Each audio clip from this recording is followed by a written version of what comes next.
po edhe ata që janë në Amerikën jugore, në cilët janë njerëz me ngjyrë, dhe Afrika është një kontinent i cili ka ndikuar historinë, politikën, por edhe në të ardhmen do ndikojë historinë, politikën dhe ekonominë e globit. Kështu që duke qenë që është bartësi numër 1 i rezervave natyrore, flasim këtu për naftë, për gaz, për gjithë llojet e mineraleve, nga floriri deri te diamantet e tjerë, është gjithashtu dhe një thesar i madh pasurie për vendin. Por në njëjtën kohë Afrika është dhe vendi shumë paradokse. Gjen njerëz super të pasur, por edhe njerëz super të varfër. Kështu që është shumë specifike, vetëm kur e ke vizituar nga brenda Afrikën, atëherë e kupton edhe gjithë ato specifikat. Për sa i përket rastit Kosovës, unë nuk mendoj që unë nuk mendoj që Kosova e ka patur në një prioritet këtë çështjen e Afrikës.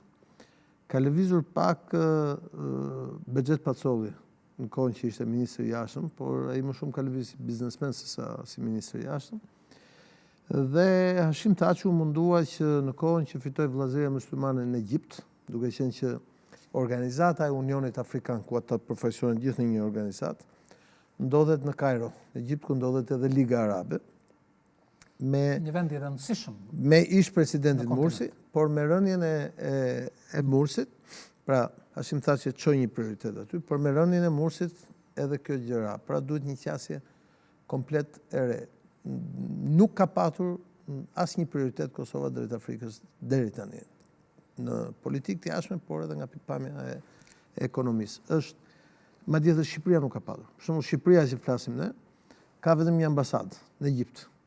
Shqipëria? Po, Shqipëria është vëndëtar i NATO-s edhe është kandidat BE, ka gjithë negociatët. Flitet për 2 vite të ardhshme të Dhe tani Shqipëria do hapi një ambasadë në Kenya. Por janë të gjithë këto vendet... Ishte në Kenya në shteti i fundit i cili na njoh. Po, presidenti Kenias dha njohje dhe kjo është një gjë shumë e rëndësishme. Por Afrika është gjithashtu një... Ishit duke folur për hapjen e ambasadës në Kenya, si ndërprerja, më fal. Do hapi Shqipëria një ambasadë në Kenya, në Nairobi. Që nënkupton se... Që nënkupton që më në fund në Tiranë, edhe në Tiranë kanë filluar ta kuptojnë, por duhet shumë se aq.